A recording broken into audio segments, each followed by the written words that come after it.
Hello বন্ধুরা, কেমন আছো সবাই? আশা করি তোমরা সবাই অনেক অনেক ভালো আছো। তো আজকে আমি নিয়ে চলে আসলাম সোলো লেভেলিং সিজন 4 এর পর্ব 2। তো গত এপিসোডে আমরা দেখেছিলাম সাংজেনুকে মিস্টার হোয়াইট সিগারেট কথা বলবে বলে সাইডে ডেকে নিয়ে আসছিল।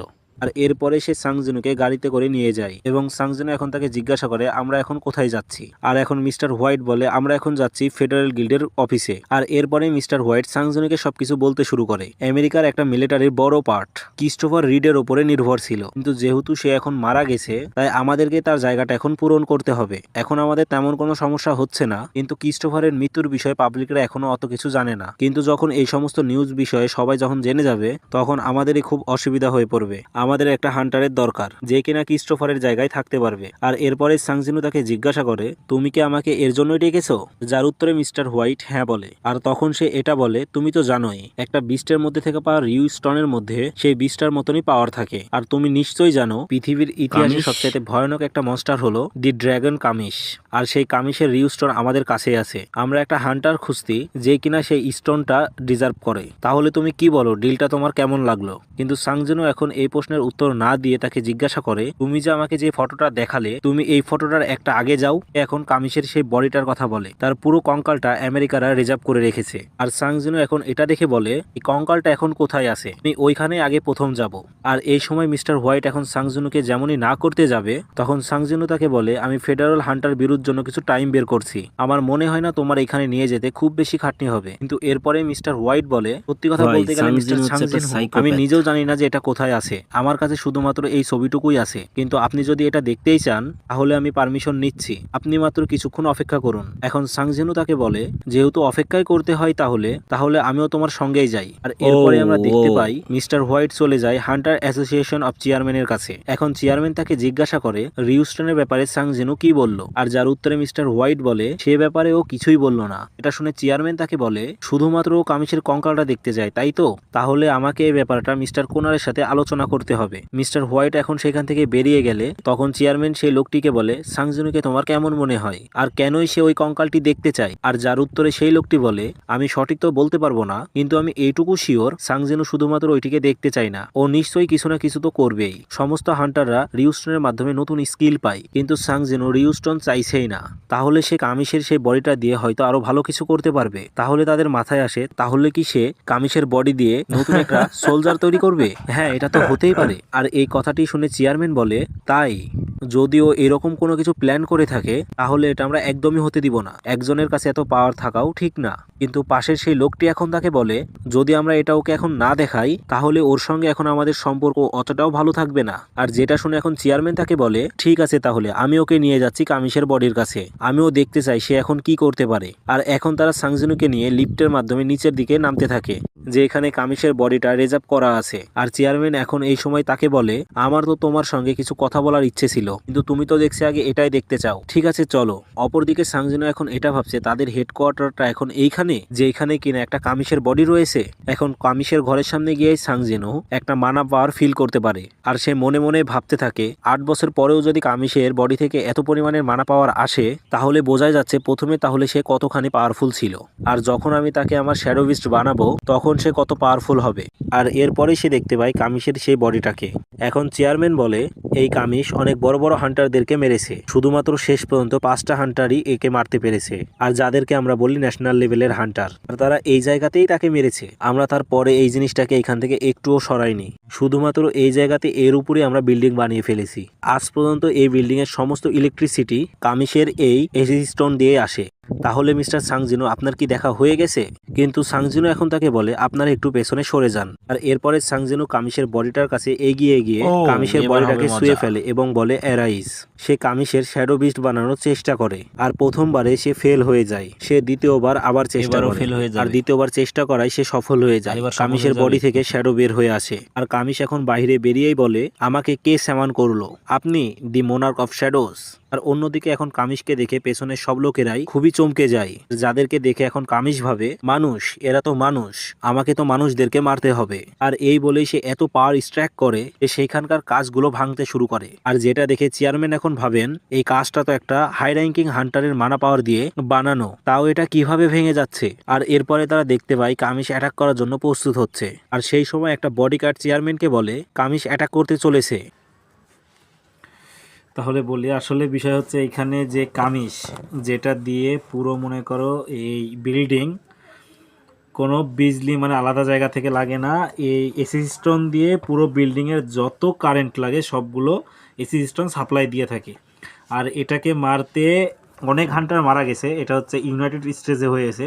তো 5টা হান্টার মিলেই শুধু একে মারতে পারছে, আর যে 5টা হান্টার মিলে মারতে পারছে ওই 5টা হান্টারকেই ন্যাশনাল লেভেলের হান্টার বলা হয়। যেমন থমাস হান্দ্রে, তারপর হচ্ছে যে আরেকজন গ্রিস মারা গেল, উনি একজন। তো এরা দুজন সেইখানে ছিল। তাহলে ভাবো যখন সাংজুনো একে সামান করছে এর পাওয়ার কত হতে পারে। ওকে, শুরু করি।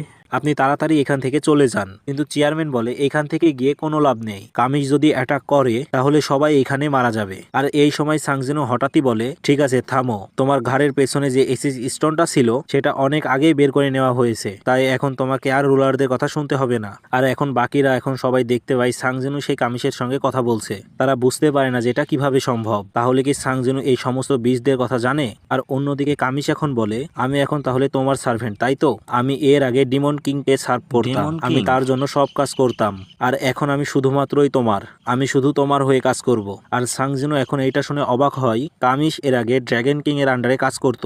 আর সে একই সঙ্গে কামিশের পাওয়ার দেখে এটাও বুঝতে পারে তার কাছে যে বিস্টগুলো রয়েছে সেগুলো কামিশের সামনে কিছুই না। নিঃসন্দেহে কামিশ একটি পাওয়ারফুল ক্রিয়েচর।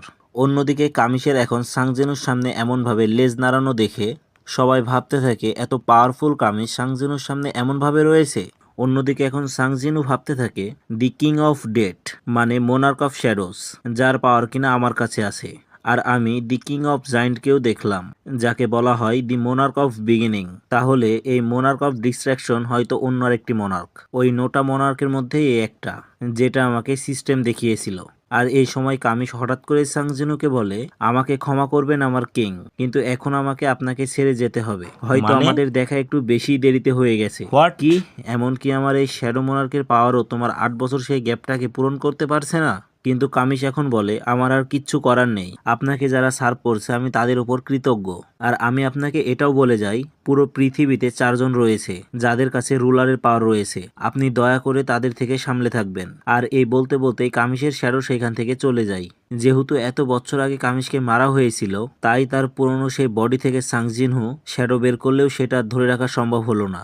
আর এরপরে সাংজিনো ডাইরেক্টরের সামনে এসে তাকে বলে, আমাকে ক্ষমা করবেন, এইখানে যা ক্ষয়ক্ষতি হলো তার পূরণ আমি দিয়ে দিব। আর এই বলে সাংজিনো সেইখান থেকে বেরিয়ে যায়। এখন অ্যাডাম হোয়াইট এবং ডাইরেক্টর ভাবতে থাকে, আসলে এখানে কি হলো, এমন কিছু তারা অন্য কোনো জায়গায় এর আগে দেখেনি। এখন অন্যদিকে সাংজিনো এখন ভাবতে থাকে, ইস, যদি আমি সেই কামিশের শ্যাডোটা বের করতে পারতাম তাহলে তার কাছে এখন একটা অন্য রকমেরই পাওয়ার থাকতো। যাই হোক, সেখান থেকে বেরিয়ে এসে তার দেখা হয় মিস্টার ও জিনজুলের সাথে। ও জিনজুল এখন সাংজিনুকে বলে, আপনি কোথায় গেছিলেন, আপনি আমার কলই ধরলেন না? আর যার উত্তরে সাংজিনু তাকে বলে, হ্যাঁ আমি এক জায়গাতে গেছিলাম, ওইখানে যাওয়ার আমার কোনো প্ল্যান ছিল না, আর আমি একটু ব্যস্তই ছিলাম তাই তোমার ফোন ধরতে পারিনি। আর এখন ও জিনজুল এটা বলে, তাহলে আপনি জিনুর সঙ্গে কেন দেখা করতে চাইছিলেন? কিন্তু তার এই কথার মানে সাংজিনু এখন কিছুই বুঝতে পারে না। আর এখন ও জিনজুল বলে, হ্যাঁ জিনু তো এখন বেরিয়ে গেল, আপনি জিনুকে কল করলেন তারপর বেরিয়ে গেল আপনার সঙ্গে দেখা করতে। কিন্তু সাংজিনু এখন বলে, তুমি এই সমস্ত কি বলছো, আমি তো এক্ষুনি এখানে ফিরলাম, আর আমি তো জিনুকে কোনো কল টলও করিনি। আর এরপরে খোঁজ খবর নিয়ে সাংজিনুকে অ্যাডাম হোয়াইট এটা জানায়, জিনুর নাম এইখানে ভিজিটার লিস্টে নেই, তার মানে সে এইখানে আসেইনি। কিন্তু এখন ও জিনজুল বলে, এটা কিভাবে হতে পারে, একটু আগেই তো স্ক্যাভেঞ্জার গিল্ডের কয়েকজন লোক এসে জিনুকে নিয়ে গেল। আর যেটা শুনে এখন অ্যাডাম হোয়াইট বলে, এরকম নাকি? হ্যাঁ আমি জানি স্ক্যাভেঞ্জার গিল্ড ফেডারেল ব্যুরোর সঙ্গে একটু ভালো সম্পর্ক আছে, কিন্তু তাই বলে ওরা এরকম করতে পারে না। দাঁড়াও, আমি স্ক্যাভেঞ্জার গিল্ডে কল করে দেখছি। আর এরপরে সাংজিনু বুঝতে পারে কিছু একটা খারাপ এখানে চলছে। অন্যদিকে এখন অ্যাডাম যখন স্ক্যাভেঞ্জার গিল্ডে কল করে, আর তখন সেই লরা সেই কলটি ধরে, আর এখন অ্যাডাম হোয়াইট তাকে সবকিছু খুলে বলে। আর যেটা শুনে এখন লরারও একটু সন্দেহ হয়, আর সে এখন অ্যাডামকে জিজ্ঞাসা করে, আচ্ছা মিস্টার সাংজিনু কি এই বিষয়ে কিছু জানেন? আর যার উত্তরে এখন অ্যাডাম বলেন যে না, সাংজিনু জানে না যে জিনু কার সঙ্গে গেছে। যখন জিনুকে এখান থেকে নিয়ে গেছে সাংজিনু তখন এখানে ছিলই না। আর এরপরে লরা বলে, আমি দেখছি, আমি যত তাড়াতাড়ি পারছি তাকে বের করছি।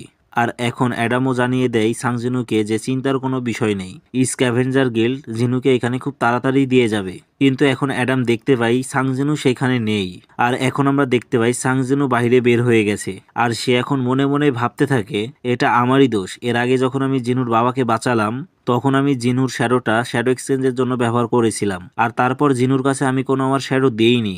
আর এরপরে সে ভাবতে থাকে তার বোনের সঙ্গে যেমনটা হয়েছিল সেরকমটা যেন জিনুর সঙ্গেও না হয়, এবং এই সময় সে তার সমস্ত শ্যাডো বিশকে সেখানে ডাকে এবং তাদের সবাইকে সে বলে দেয় পুরো আমেরিকাতেই জিনুকে খুঁজতে। আর অন্যদিকে আমরা দেখতে পাই থমাস আন্দ্রে এই সমস্ত ঘটনা জেনে যায়। সে দেখতে পায় হোয়াং ডংসুকে যাদের সঙ্গে রেখেছিল হোয়াং ডংসু সেখানকার সবাইকে মেরে সেখান থেকে পালিয়ে গেছে। আর থমাস বুঝতেই পারে এটা হোয়াং ডংসুরই কাজ, আর সে এই সময় খুবই রেগে যায়। আর সে এখন সবাইকে অর্ডার দিয়ে দেয় হোয়াং ডংসুকে খোঁজো সাংজিনু তাকে খুঁজে পাওয়ার আগেই, আর এর জন্য যা দরকার পড়ে তাই করো, আমাদেরকে সাংজিনুর আগে হোয়াং ডংসুকে খুঁজতেই হবে। আর অন্যদিকে আমরা দেখতে পাই সাংজিনু একটা বিল্ডিং এর উপর দাঁড়িয়ে ভাবতে থাকে জিনুকে কি এই শহরের ভেতর থেকে বাইরে নিয়ে যাওয়া হয়েছে। না, জিনু একটা ডি র্যাঙ্কের কমব্যাট হান্টার, সাধারণ মানুষ জিনুর কিছুই করতে পারবে না, তাহলে নিশ্চয়ই তাকে কোনো হান্টার ধরে নিয়ে গেছে, স্ক্যাভেঞ্জার গিল্ডের কোনো একটা হান্টার। আর এখন তার মনে পড়ে হোয়াং ডংসুর কথা, আর সে ভাবতে থাকে আর এটা হতেও পারে হোয়াং ডংসুই তাকে ধরেছে, তাহলে কি হোয়াং ডংসু আমাদের আমেরিকাতে আসার অপেক্ষা করছিল? এমন হতেও পারে মিস্টার ও জিনজিলো আমাকে অনেক আগে এই একই কথাই বলেছিল যে হোয়াং ডংসু তোমাদের দিকে টার্গেট করেই আছে। সি, এরকম কোনো কিছু হতোই না যদি জিনুর কাছে আমি আমার একটা শ্যাডো শোল্ডার দিয়ে রাখতাম। এখন অন্যদিকে থমাস আন্ড্রে এখন খবর পাই হোয়াং ডংসুকে খুঁজে পাওয়া যাচ্ছে না।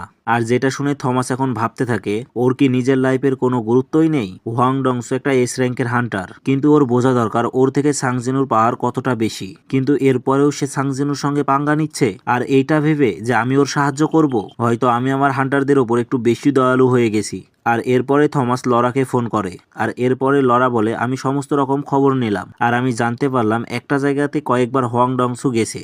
আর তখন থমাস বলে তাহলে সেই জায়গায় আমাদের সমস্ত লোককে পাঠিয়ে দাও আর তুমিও সেইখানে যাও। আর এই বলে সে ফোন কেটে দেয়। আর থমাস একই সঙ্গে ভাবতে থাকে হোয়াং ডংসু একা থাকলেও ঠিক ছিল, কিন্তু ফেডারেল ব্যুরোর লোকেরা তাকে কিভাবে সাহায্য করলো। আর অন্যদিকে ফেডারেল ব্যুরোর ডাইরেক্টরও এই কথা শুনতে পেয়ে যায়, আর তারা জানতে পারে যে স্ক্যাভেঞ্জার গিল্ডের সকল মেম্বাররা এখন হোয়াং ডংসুকে খুঁজতে। আর যেটা শুনে এখন সে ভাবতে থাকে যদি পুরো স্ক্যাভেঞ্জার গিল্ড মিলে এই কাজটা করে তাহলে নিশ্চয়ই এই অর্ডারটা থমাসই দিয়েছে, অর্থাৎ এটা কোনো ছোটখাটো ব্যাপারই না। আর এরপরে আমরা এখানে একটা পুরানো গোডাউন দেখতে পাই, আর যে এখানে আরো দুটো ছেলের সঙ্গে হোয়াং ডংসু জিনুকে ধরে রেখেছিল আর জিনুকে মেরে তার অবস্থা খারাপ করে রেখেছিল। আর এখন ডংসু জিনুকে জিজ্ঞাসা করে আমি তোমার সঙ্গে কিচ্ছু করবো না, তুমি শুধু আমাকে এইটা বলো সেদিন ডানজানে কি হয়েছিল। আর হোয়াং ডংসু মনে মনে ভাবতে থাকে আমাকে থমাস বলেছিল সাংজিনুর সঙ্গে পাঙ্গা নেওয়া যাবে না, কিন্তু আমি কিছু করলাম না সাংজিনুকে, কিন্তু আরো একজন আছে যে আমার এই প্রশ্নের উত্তর দিতে পারবে, তাই আমি তাকেই ধরে নিয়ে আসলাম। এখন আমি ওর কাছ থেকে একটা কথাই শুনতে চাই, সাংজিনু আসলে আমার দাদাকে মেরেছে কিনা, আর যদি এটা জিনু বলে ফেলে তারপর ওকে দিয়ে আমার আরো কাজ আছে। আর এরপর আমরা দেখতে পাই সেখানকার একটা ছেলে জিনুকে আবারও মারে, আর অন্য আরেকটি ছেলেটা বলে এখনো সে বেঁচে আছে, এইটাই বড় ব্যাপার, একটা নর্মাল মানুষ হলে এতক্ষণে তো মরেই যেত। আর এখন অন্য আরেকটি ছেলে বলে সত্যি এত মার খাওয়ার পরেও যে এখনো সে কিছু বলেনি এইটাই আমি নিয়ে ভাবছি, ওর সাহস আছে। আর এরপরে আমরা দেখতে পাই ডংসু জিনুকে নিজে বলে ভালো করে শোনো, তোমাকে মারার কোনো রকমের আমার প্ল্যান নেই, তুমি ওই ছেলেটাকে দেখতে পাচ্ছ ও একটা খুবই ভালো হিলার, ও তোমাকে প্রত্যেকবার হিল করে ফেলবে যতবার আমি তোমাকে মারবো, তোদের খবর আছে যতক্ষণ ভাই। না তুমি আমাকে কিছু বলছো তোমাকে এই ব্যথার মধ্যে থাকতে হবে। আর সব থেকে বড় ব্যাপার কি জানো, এই ফ্যাক্টরিটা 5 বছর আগেই বন্ধ হয়ে গেছে, এর থেকে দূর দূরান্ত পর্যন্ত কেউ থাকে না, তাই তুমি যতই চিল্লাও বা যাই করো এইখানে বাঁচাইতে তোমাকে কেউ আসবে না, তাহলে একটা কাজ করো তাড়াতাড়ি বলেই ফেলো। কিন্তু জিনু এখনো ডংসুকে কিছুই বলে না, বরঞ্চ সে একটি কালি দিয়ে দেয়, আর যেটা দেখে হোয়াং ডংসু এখন খুবই রেগে যায় আর জিনুকে সে আবারও মারে। আর যেটা দেখে অন্য ছেলেটা তাকে বলে আরে আরে অত কিছুও করো না, তুমি আমাকে যা টাকা দিয়েছো ওই টাকাতে আমি কাউকে মারতে পারবো না, একটা কাজ করো আজকের মতো তাকে ছেড়ে দাও, আমরা না হয় তাকে আবার পরের দিন জিজ্ঞাসা করব। কিন্তু তার এই কথা শুনে ডংসু তাকে বলে এইসব তুমি কি বলছো, আমি তো এইমাত্র শুরু হলাম, এখনো তো আরো অনেক কিছু করার বাকি আছে। আর এই সময় হোয়াং ডংসু ডান দিকে তাকিয়ে দেখে একটা অর্ক দাঁড়িয়ে আছে, আর সেভাবে একটা